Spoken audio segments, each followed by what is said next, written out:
خب بچه، بعد از اینکه شما اومدید و مرحله پلتفرم رو رد کردید، اومدید توی مرحله نصب و اون ستاپ هم انجام دادید، یعنی حالا این جلسه میشه جلسه سوم، میخواید به کیف پول نصب بکنید. خب روی سیستمت ما فرض میگیریم که شما رفتین و کیف پول رو پلتفرمتون رو ایمیل کردید، فایل نصبیتون هم از جای معتبر گرفتید و نصب کردید.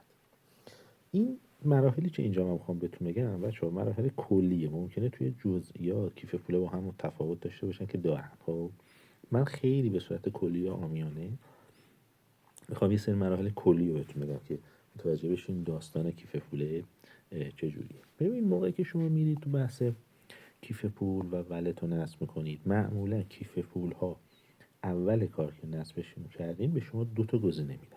خب یه گزینه بهتون میگن آقا شما کیف پول جدید میخوای بسازی، یا اینکه میگن آقا شما میخوای ریکاوری بکنی موجودی تو، یعنی قبلا مثلا کیف پول داشتی و دوباره میخوای کیف پولتو برگرد. یعنی معمولا کیف پول ها میان به شما چیکار میکنن؟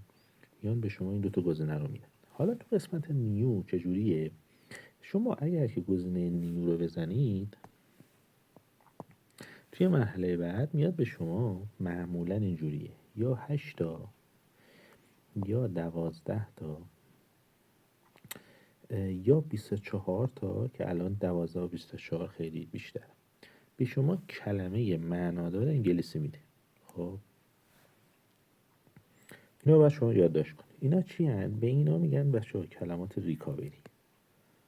خب این کلمات ریکاوری مثل چی هن؟ مثل کلید گاو صندوق هم بچه‌ها.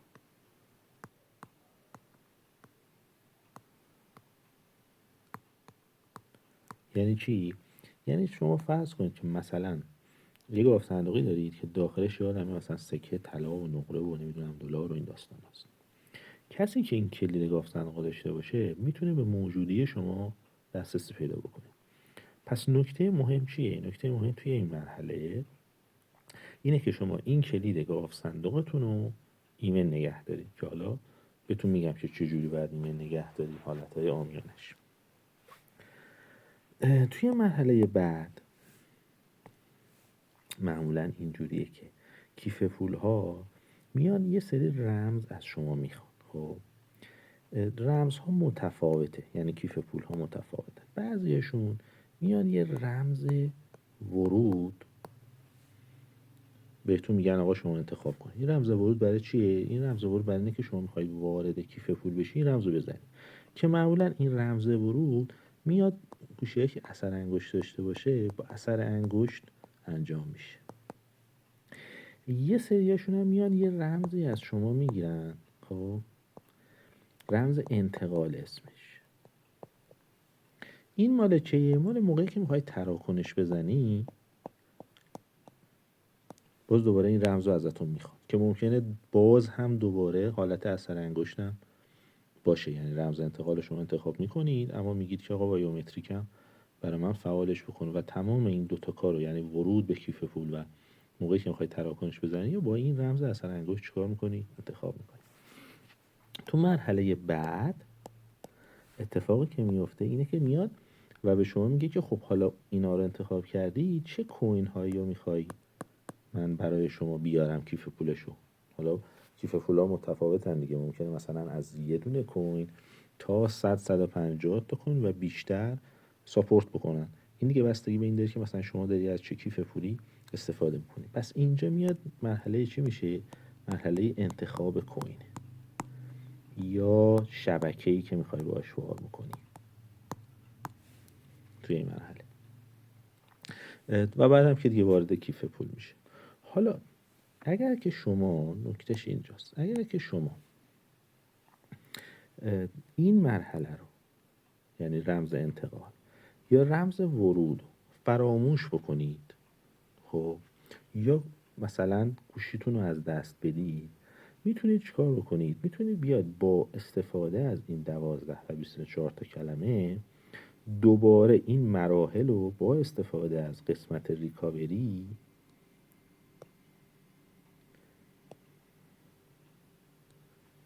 موجودیتون رو برگردن. موقعی که این کار انجام میدید این رمز ورود و این رمز انتقال براتون ریست میشه و دوباره میتونید اینو چیکار کنید؟ انتخاب بکنید. منتهای مراتب شما توی این مرحله میتونید، یعنی موقعی که توی این مرحله رمز ورود و رمز انتقال هستید، میتونید بیاد ریکاوری بکنید. اگر این کلید گاو صندوق یادتون بره نمیتونید برید ریکاوری انجام بدید. یعنی این ریکاوری نیاز به چی داره؟ نیاز به این 12 و 24 کلمه شما داره. کلید گاو صندوق اگر از دست برید یا کلید گاو صندوق شما دست کسی بیفته، میتونه بره با این قسمت ریکاوری و موجودی شما رو چیکار کنه؟ برگردونه. رمز ورود و رمز انتقالتون هم ریست میکنه و خودش شروع میکنه تو شبکه چیکار کردن؟ تراکنش زدن. یعنی میاد انتخاب کوین هم انجام میده و میره یه تراکنش براتون میزنه، میرزه تو کیف پول خودش. خب پس شما اینجا باید یه سری نکات امنیتی رو رعایت بکنید. نکات امنیتیش چیه؟ این داستانش این 12 24 تا کلمه است. اولین کاری که باید انجام بدید اینه که این فرایند انتقال، فرایند ساخت کیف پول رو حتما باید خودتون انجام بدید. این فرایند کاملا بچه‌ها شخصیه، هیچ کس دیگه ای نباید این کار رو شما انجام بده. مورد دوم چیه؟ اینه که حتما باید در محیط امن ایجاد بشه. یعنی چه محیط امن؟ یعنی شما پلتفرمتون اون فایل نسبی و تمام این داستانا رو باید روی سیستم خودتون انجام بدید. سیستم باید سیستم خودتون باشه، تو کافی تو نمیدونم گوشی کسی دیگه و اینا نرید این کارو انجام بدید. مورد سوم، تو محیط امن هم بهتون بگم، جایی هم که دارید این کارو انجام میدید خیلی مهمه. یعنی مثلا شما ممکنه یه جایی باشید که مثلا دوربین مداربسته داشته باشه و دارید با لپتاپتون یا گوشیتون این کار رو انجام میدید، این 12 24 کلمه رو انجام میدید و فرایند انجام میدید. 24 تا کلمه روی صفحه گوشیتون هست و اون دوربین میتونه چیکار کنه؟ بعدن اگر کسی دسترسی به اون فیلم داشته باشه 24 تا کلمه شما رو ببینه. پس حواستون باشه بچه‌ها، محیط باید خیلی امن باشه. مورد بعدی چیه؟ مورد بعدی بحث ذخیره و نگهداری این داستان کلید گاف صندوق شماست، یعنی این کلمات ریکاوری. توی این ذخیره نگهداری ویدیو بچه‌ها خیلی هست و بچه‌ها خیلی روی این نکته تمرکز دارن که آقا مثلا حتما 2 نسخه ازش حداقل داشته باشید. نمیدونم اگر جایی با خودکار می نویسید مثلا با مداد هم بنویسید، ممکنه بعد از این مدت خودکار پاک بشه. یا مثلا یه سری پلیت های فلزی هست، شما میاید این کلمات ریکاوریتون رو روی اینجا نگهداری میکنید که مثلا اگر آتش سوزی شد از بین نره. ویدیو خیلی هست تو بحث ذخیره و نگهداری اون کلمات ریکاوری. اینو اگه سرچ بکنید توی اینترنت هست، میتونید ببینید که چیکار باید انجام بده. اما خب چیزای کلیش اینه که حتما حداقل 2 نسخه باشه، با مداد هم بنویسید. نکته بعد اینه که ترتیب اینها بچه‌ها خیلی مهمه. ترتیب این کلمات خیلی مهمه، اینو حتما ترتیبش رو رعایت کنید. مثلا شماره بزنید موقعی که کلمات رو بهتون میده، از 1 تا 24 رو بچه‌ها همشو شماره بذارید.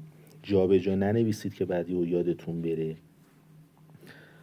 دیگه براتون بگم حتما با مداد باشه. روش‌های ذخیره سازی مختلفی هست و اینکه حتما خودتون باید نگهداری بکنید ازش.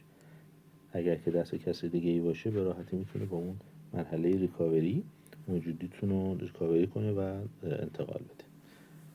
این برای بحث کیف پول قسمت سوم که ما الان ولت رو تشکیل دادیم در واقع.